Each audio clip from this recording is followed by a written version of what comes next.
नमस्कार, India voice देख रहे हैं आप। आपके साथ मैं हूं स्वीटी दीक्षित। बुलेटिन की शुरुआत करेंगे महत्वपूर्ण जानकारी के साथ। 112 में संविदा पर काम कर रही महिलाओं का प्रदर्शन जारी है। लगातार लखनऊ में सैलरी बढ़ाने की मांग को लेकर प्रदर्शन महिलाएं कर रही हैं। तो 112 में संविदा पर काम कर रही महिलाओं का प्रदर्शन जारी है। तस्वीरें आप तक पहुंचा रहे हैं। महिलाओं का प्रदर्शन जारी है। सैलरी बढ़ाने की मांग ये लगातार कर रही हैं और 112 ऑफिस के बाहर धरने पर महिलाएं बैठी हैं, जिनकी तस्वीरें हम आप तक पहुंचा रहे हैं। सैलरी को 12,000 से बढ़ाकर 18,000 रुपए किए जाने की मांग ये लगातार कर रही है और इसी मांग को लेकर ये प्रदर्शन पर बैठी है महिला। 112 ऑफिसर्स की ये महिलाएं हैं, महिला ऑफिसर्स हैं जो कि प्रदर्शन कर रही है। तस्वीरें हम आप तक आपको दिखा रहे हैं, जो कि बीते रात की तस्वीरें हैं और इन तस्वीरों से अंदाजा लगाया जा सकता है कितनी भारी मात्रा में महिला प्रदर्शन करने के लिए सड़कों पर उतरी हुई है। सैलरी बढ़ाने की मांग ये महिलाएं लगातार कर रही हैं। 12,000 से सैलरी बढ़ाकर 18,000 यानी कि 5,000 बढ़ाए जाए, इनकी मांग लगातार है और इसी मांग को लेकर ये सड़क पर उतरी हुई है। तो सैलरी बढ़ाने की मांग को लेकर डायल 112 ऑफिसर्स महिलाएं जो है वो सड़क पर उतरी हुई है और ये तस्वीरें बताती हैं कि इनकी सैलरी बढ़ाने की मांग को नामंजूर कर दी गई है। मजबूरन इनको धरातल पे उतर के अपनी मांग मनवानी पड़ रही है और इसलिए भारी संख्या में महिला कर्मचारी डायल 112 ऑफिसर्स जो है वो सड़क पर उतरी हुई है। सैलरी बढ़ाने की मांग को लेकर वो लगातार प्रदर्शन कर रही हैं।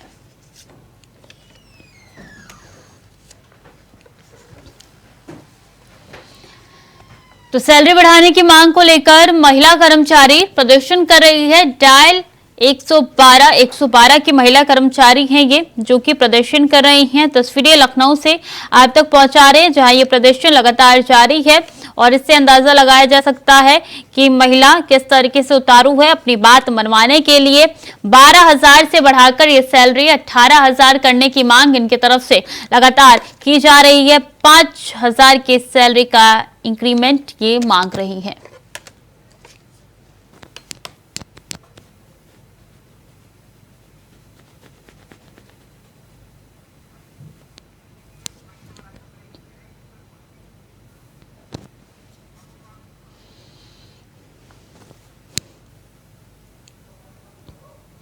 तो बता दें कि डायल 112 की महिला कर्मचारी हैं जो उतरी हुई है प्रदर्शन के लिए और इनकी मांग है कि 12,000 से बढ़ाकर इनकी सैलरी 18,000 कर ली जाए। इस बीच अहम जानकारी आ रही है, वो बता दें कि डायल 112 के बाहर चल रहे प्रदर्शन पर अखिलेश यादव का ट्वीट निकल के सामने आया है। अखिलेश यादव ने ट्वीट किया है, बीजेपी पर निशाना साधा है।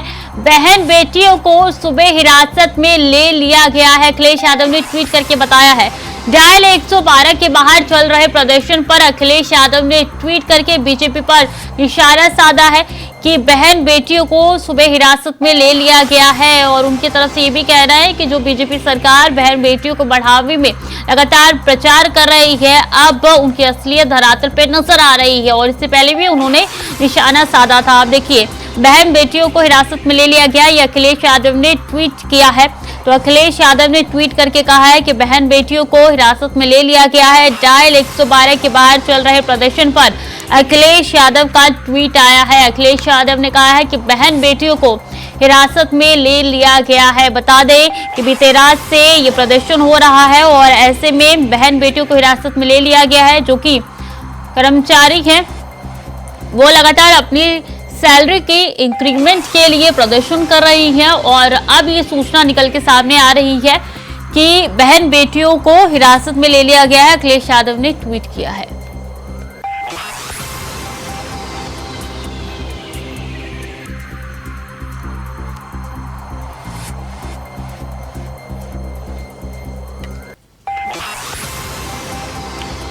तो डायल 112 की बहन बेटियों को हिरासत में लिया गया है, चूंकि वो लगातार प्रदर्शन कर रही हैं और कर्मचारियों के द्वारा ये प्रदर्शन रोका नहीं जा रहा है। 12,000 से इंक्रीमेंट करके 18,000 यानी कि 5,000 का वो डिफरेंस मांग रही है और उनको हिरासत में ले लिया गया है। तो डायल 112 के बाहर चल रहे प्रदर्शन पर अखिलेश यादव का ट्वीट आया है। अखिलेश यादव ने ट्वीट करके कहा है कि बहन बेटियों को सुबह हिरासत में ले लिया गया है। ये ट्वीट है अखिलेश यादव का, जो आपकी टीवी स्क्रीन पर नजर आ रहा है। उन्होंने ट्वीट करके कहा है कि ये निंदनीय है और सहनीय है। तो अखिलेश यादव ने ट्वीट करके बीजेपी पर कटाक्ष किया है और रात भर ठंड में बैठकर मांग लगातार कर रही है, उनको सुबह हिरासत में ले लिया गया है। चलिए खबरों में आगे बढ़ेंगे। झारखंड ईडी ने बिरसा मुंडा केंद्रीय कारागार के अधीक्षक हामिद अख्तर, जेलर नसीम खान और बड़ा बाबू दानिश को समन भेजा है और 7 नवंबर को बड़ा बाबू, 8 नवंबर को जेलर और 9 नवंबर को जेल अधीक्षक को पूछताछ के लिए ईडी ने रांच जोनल ऑफिस तलब किया है। बता दें कि शुक्रवार को ईडी की टीम राजधानी रांची के होटवार स्थित बिरसा मुंडा सेंट्रल जेल में करीब 4 घंटे तक छापेमारी की थी। बता दें कि सेंट्रल जेल में जांच के लिए ईडी ने पीएमएलए कोर्ट में आवेदन देकर इजाजत मांगी थी। छापेमारी के दौरान ईडी ने बड़ा बाबू का मोबाइल जब्त कर लिया था।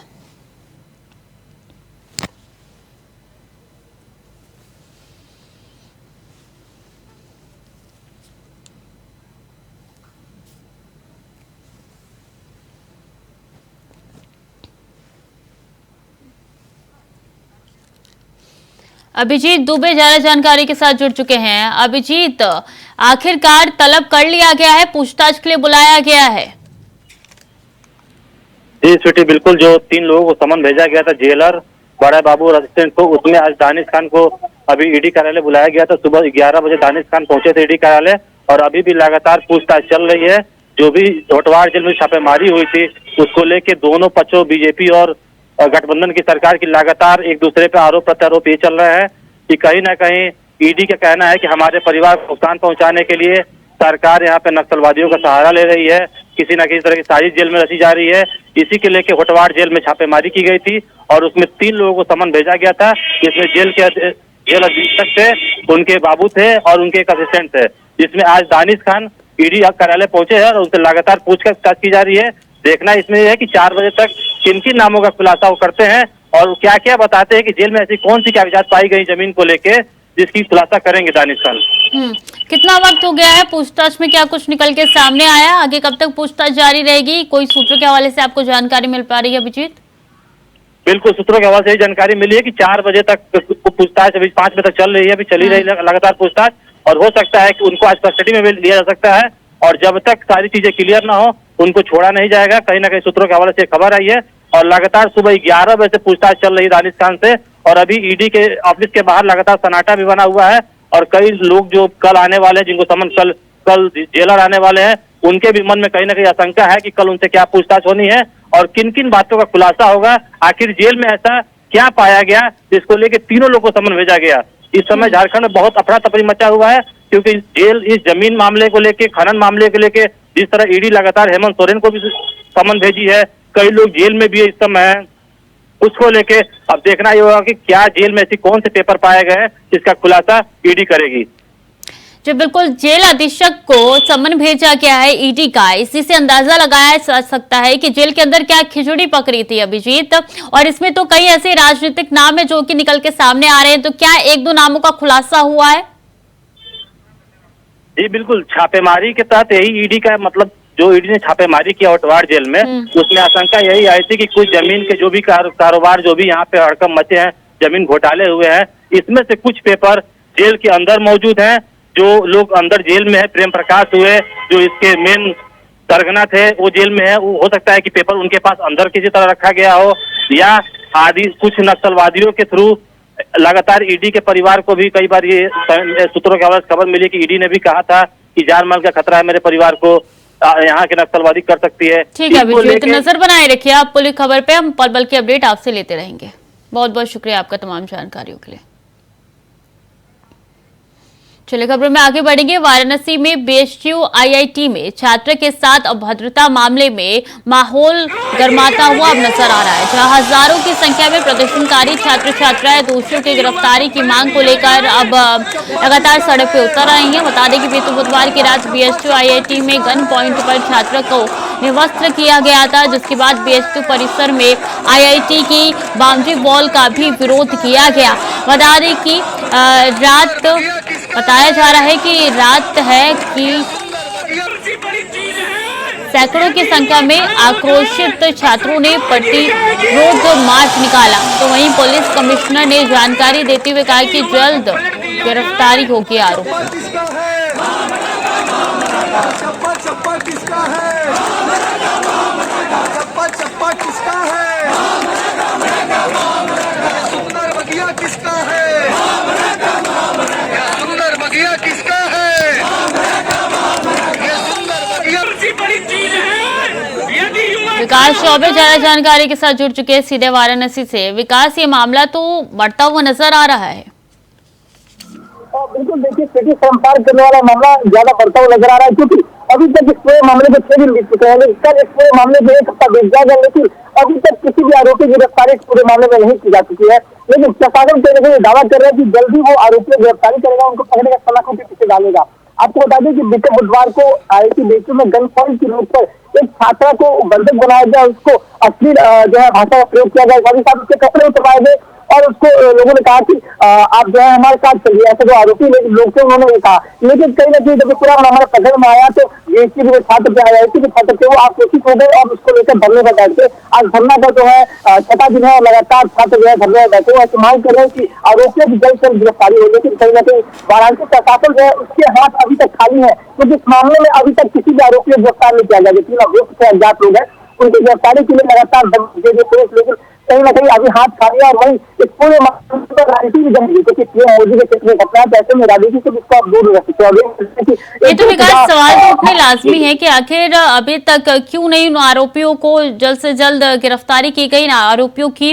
और चूंकि ये लड़की से अभद्रता का पूरा मामला है तो इस पे तो तुरंत कार्रवाई करनी चाहिए, इतनी देरी क्यों?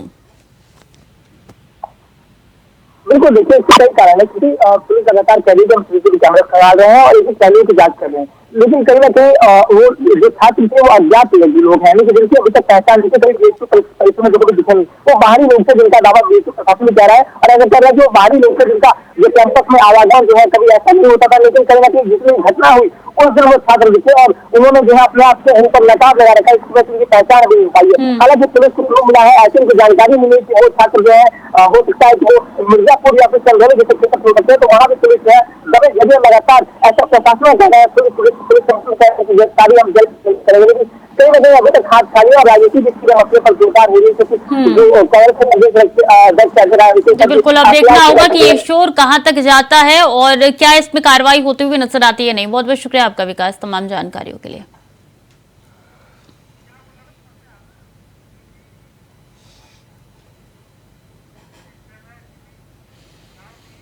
चलिए खबरों में आगे बढ़ेंगे। रायबरेली पुलिस ने दुष्कर्म के आरोपी को 24 घंटे के भीतर मुठभेड़ के बाद गिरफ्तार कर लिया। बता दें कि सोमवार को खीरो थाना इलाके में एक मामला दर्ज हुआ, जहां 55 साल के व्यक्ति ने 9 साल की दलित बालिका के साथ दुष्कर्म कर मौके से फरार हो गया। तो वहीं मौके पर पहुंची पुलिस ने गंभीर तौर पर जख्मी बच्ची को अस्पताल में भर्ती कराया। फरार आरोपी दरिंदे की खोजबीन के लिए पुलिस अधीक्षक ने 4 थानों की पुलिस को लगाया, जिसके बाद SOG और पुलिस ने घेराबंदी कर आरोपी पकड़ने की कोशिश की, लेकिन आरोपी ने पुलिस पर फायरिंग करी, जिसके जवाबी कार्रवाई करते हुए पुलिस ने भी फायरिंग की तो उसकी टांग में गोली लगी और वो गिर गया। फिलहाल पुलिस ने आरोपी को अस्पताल में भर्ती करा दिया है।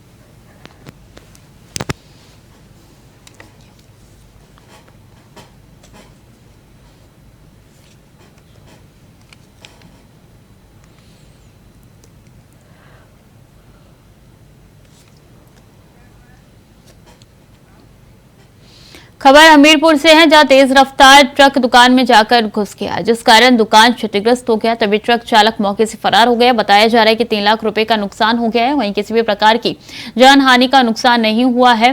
मामला सुमेरपुर कस्बे का बताया जा रहा है।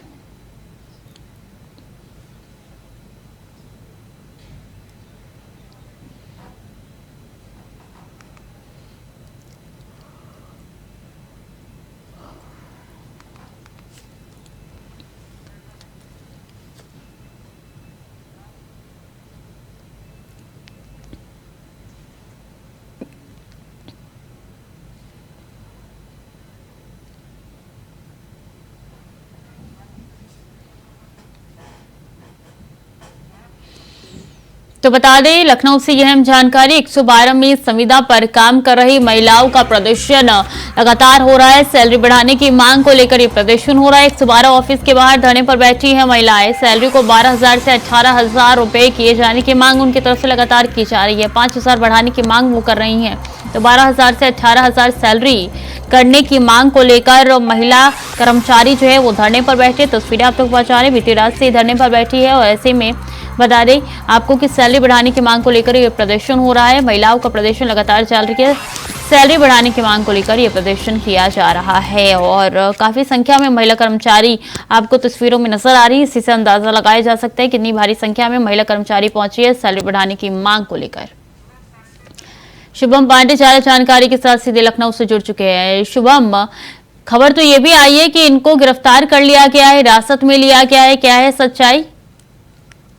ये बिल्कुल आपको बता दें, उत्तर प्रदेश में इमरजेंसी डायल 112 की जो सर्विस है उसमें कह सकते हैं कि जो महिला कर्मचारी जो है संविदा पर काम कर रही थी उनकी तरफ से प्रदर्शन किया गया है। लगातार कह सकते देर रात से उनका प्रदर्शन जारी है। उनकी मांगे हैं कि उनको जो 12,000 से लेकर के 18,000 रुपए की जो सैलरी है वो बढ़ाई जाए। कह सकते हैं सैलरी इंक्रीमेंट को लेकर के उनका प्रदर्शन चल रहा है। वहीं जो महिंद्रा जो कंपनी थी उसकी तरफ से आउटसोर्सिंग पर जो महिलाएं रखी गई थी और नई कंपनी को अब टेंडर मिला है और महिंद्रा जो कंपनी है उसका टेंडर खत्म हो गया, जिसकी वजह से जो नई कंपनी आई है कुछ नए लोगों को भर्ती कर रही है, उनको नियुक्ति पत्र दे रही। इस सिलसिले में कहा जा सकता है कहीं ना कहीं जो पहले से जो लोग काम कर रहे थे, जो महिलाएं काम कर रही थी उनके ऊपर अब संकट की घड़ी है, जिसको लेकर के उनकी तरफ से प्रदर्शन लगातार जारी है। कह सकते हैं उनकी मांगे हैं कि जो भी लोग जो भी कंपनियां हैं वो उनको नियुक्ति पत्र दें और नियुक्ति पत्र के बाद वो अपना जो काम है वो शुरू करेंगी। उसी के साथ वो 8,000 रुपए की जो इंक्रीमेंट है उनको जो बढ़ाने की बात है वो कही जा रही है। लगातार कह सकते हैं जिस तरीके से देर रात जो है तस्वीरें देखी गई, देर रात महिलाएं जो है वहाँ पर इकट्ठा हुई और लगातार प्रदर्शन जो है किया गया। अभी थोड़ी देर पहले जो है मुख्यमंत्री आवास की तरफ वो निकल रही थी, उसी के बाद उनको रोका गया है। साफ कहा जाता है कि पुलिस के बीच उनकी थोड़ी बहुत कहासुनी भी हुई है, कुछ हाथापाई भी हुई। साफ कहा जाता है जिस तरीके से लगातार जो है आउटसोर्सिंग के माध्यम से संविदा कर्मी है वो लगातार काम कर रहे थे पिछले कई सालों से। अब जाकर के उनके ऊपर संकट की घड़ी नजदीक आई है, उसके बाद उनकी तरफ से विरोध प्रदर्शन जो है वो देखा गया है। और अब देखना यह होगा आगे जो अधिकारी हैं वो किस तरीके की जो कार्रवाई है वो करते हैं, किस तरीके का जो निर्णय है वो लिया जाता है। तो वहीं अगर देखा जाए तो पुलिस अधिकारी को तरफ से साफ तौर से कहना है कि मिल करके जो उनका जो प्रतिनिधिमंडल है वो बैठ करके बात करे, क्योंकि प्रदर्शन से कुछ भी नहीं निकलता है। लेकिन अब देखना होगा कि जो अधिकारी कह रहे हैं उस पर अमल कितना हो पाता है और नियुक्ति पत्र की जो बात चल रही है, जो नई कंपनी आई है उसको लेकर के क्या जो निर्देश है वो बनते हैं, क्या चीजें होती हैं। ठीक है, बहुत बहुत शुक्रिया आपका तमाम जानकारियों के लिए शुभम। खबर में आगे बढ़ेंगे। रायबरेली के महाराजगंज कोतवाली से एक वीडियो वायरल हो रहा है जहां जीरो टॉलरेंस नीति पर थाने के दीवान ने पलीता लगा दिया है। तो वहीं खुलेआम पीड़िता से पैसा लेते कैमरे में कैद हो गए हैं और जमकर सोशल मीडिया पे वायरल हो रहा है। बता दें कि रिश्वतखोर दीवान 376 के मामले में निपटाने के लिए पीड़ित परिवार से पैसा ले रहा था।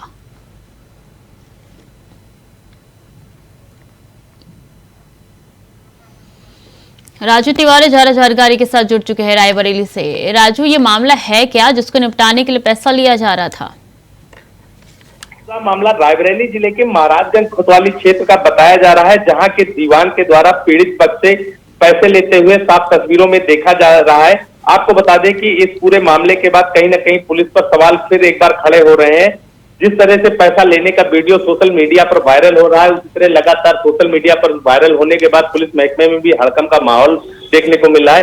बता दें कि कहीं ना कहीं अगर देखा जाए तो जिस तरह से लोगों में चर्चा का विषय बना हुआ है कि पीड़ित परिवार है जिससे 376 के मामले में वांछित है और उससे पैसे लेते हुए साफ तौर पर तस्वीरों में देखा जा सकता है दीवान जी को।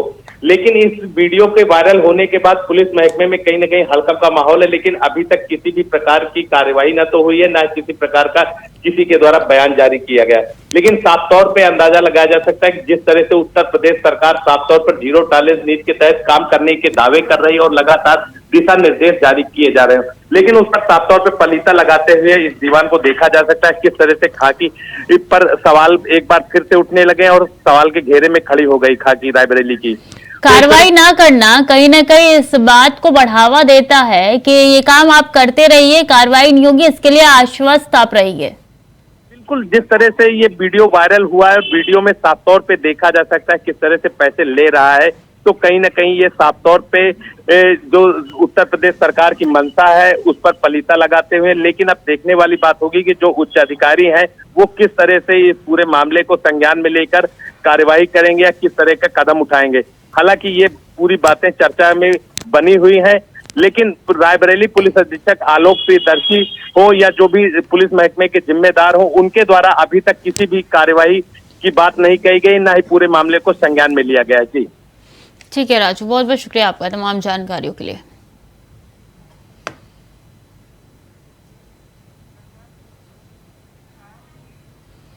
और इस बीच सिद्धार्थनगर से बड़ी खबर, जमीनी विवाद को लेकर दो पक्षों में जमकर चले हैं लाठी डंडे। वीडियो हुआ वायरल सोशल मीडिया पे। वायरल वीडियो में कई लोग कर रहे हैं मारपीट। तो सिद्धार्थनगर से बड़ी खबर है, एक बार फिर से सिद्धार्थनगर में जमीनी विवाद को लेकर जमकर लाठी डंडे चले हैं, जिसका वीडियो सोशल मीडिया पे वायरल हो रहा है और दो पक्षों में लाठी डंडे चले हैं। सिद्धार्थनगर से हम जानकारी आप तक पहुंचाने देखिए किस तरीके से लाठी डंडों से लगातार वार किया जा रहा है और ये दोनों पक्ष के लोग हैं, महिला और पुरुष दोनों शामिल हैं, जो लाठी डंडे से वार लगातार किया जा रहा है। जमीनी विवाद को लेकर दो पक्षों में लाठी डंडे चले हैं, तस्वीरें आप तक पहुंचा रहे हैं किस तरीके से सहयोग लगातार दिया जा रहा है, चाहे बच्चे हो चाहे बुजुर्ग हो।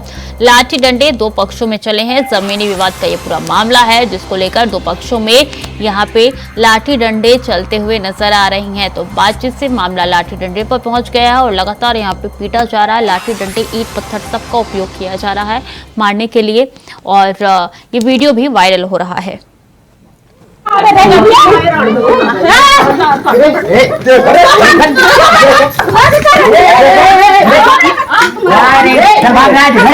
जब अपने लड़ा तो भाग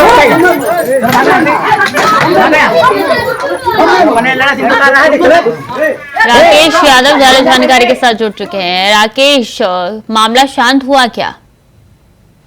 जी बिल्कुल, आपको बता दूं कि ये जमीनी विवाद को लेकर दो पक्षों में जमकर चले थे लाठी डंडे और ईंट भी, जिसमें ये वीडियो सोशल मीडिया पे वायरल हुआ है। लगभग दर्जनों की संख्या में महिलाएं एवं पुरुष दिख रहे हैं इस वीडियो में, जो कि ये मामला सिद्धार्थनगर जिले के डुमरियागंज थाना क्षेत्र के सिसहनवा गांव का बताया जा रहा है, जो कि जमीनी विवाद को लेकर ये दोनों पक्ष आपस में भिड़ गए और लाठी डंडे चलाने लगे।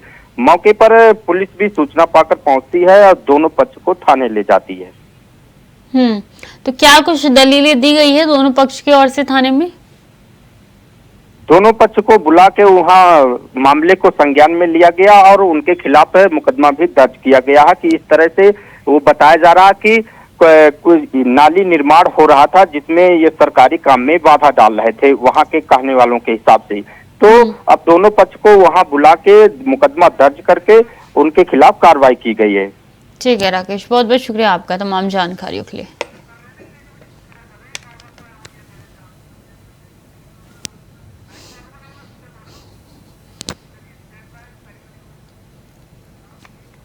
जल जीवन मिशन का लाभ अब प्रदेश के हर व्यक्ति तक पहुंच रहा है, जिससे हर कोई खुश है और योगी सरकार का आभार जता रहा है। हम आपको बस्ती लेकर चलते हैं जहां लोग योजना का लाभ पाकर खुशी से झूम रहे हैं। रिपोर्ट देखिए। कहते हैं कि लोग खाए बगैर तो रह भी लेंगे, लेकिन दुनिया के हर जीव को जीने के लिए जल की आवश्यकता होती है। पेड़ पौधों से लेकर जानवर तक हर जीव पानी की उपस्थिति के कारण मौजूद है। इस महत्व को प्रधानमंत्री नरेंद्र मोदी और यूपी के सीएम योगी आदित्यनाथ अच्छे से जानते हैं। लिहाजा सरकार की तरफ से जल जीवन मिशन का आगाज किया गया था। योजना के तहत यूपी में धरातल पर तेजी से काम हो रहा है। बस्ती जिले में योजना के तहत तेजी से काम हो रहा है। जिला अधिकारी की माने तो बस्ती जिले में ओवरहेड टैंक का निर्माण प्रगति पर है। इसको लेकर 3 एजेंसियां काम कर रही हैं। जिले में योजना के तहत 500 पंप हाउस बनाने हैं, जिनको 31 दिसंबर तक पूरा करना है। निर्माण कार्य में तेजी लाने के भी आदेश दिए गए। 55% का जो लक्ष्य के सापेक्ष हमारा जो है functional house hold tap connection से संतृप्त है इस जनपद में, तो हम कोशिश करेंगे ये दिसंबर 31 तक पूरी करने के लिए। हर घर जल होने के बावजूद भी बहुत सारे गांव सर्टिफिकेट्स नहीं दे रहे हैं, तो फिर तो उन सारे गांवों का सूची बना के उन प्रधानों को सचेत कर रहे हैं ताकि वो अपना गांव का सर्टिफिकेशन दिया जाए। वहीं योजना का लाभ मिलने से लोग खुश हैं और सरकार का आभार जता रहे हैं। बहुत अच्छा लग रहा है, अच्छा महसूस भी हो रहा है। पानी का जरूरत है, पानी आए बस, जैसे आ रहा है अभी तक ऐसे आगे भी चले तो अच्छा ही है। ये सरकार द्वारा ये योजना चलाया कैसा लग रहा है? अच्छा लग रहा है। तो आप लोग पानी मिलता है बराबर? हाँ, बराबर मिलता है। कौन सा गांव है ये? रानीपुर बस्ती। सरकार की योजना सही है, लेकिन अधिकारियों की योजना सही नहीं है। अधिकारी जो है सब दलाली करते हैं ना। सरकार तो सब कुछ दे रही है, अधिकारी नहीं दे रहे हैं। सरकार जनता की सेवक होती है और उसका काम ही जनता की सेवा करना है। इस वाक्य को चरितार्थ कर रहे हैं यूपी के मुखिया योगी आदित्यनाथ, जिस कारण धरातल पर योजनाएं जोर शोर से लागू हो रही हैं और उनका लाभ जनता को मिल रहा है। तो फिलहाल के लिए बुलेटिन में इतना ही। खबरें लगातार जारी है, देखते रहिए इंडिया वॉइस।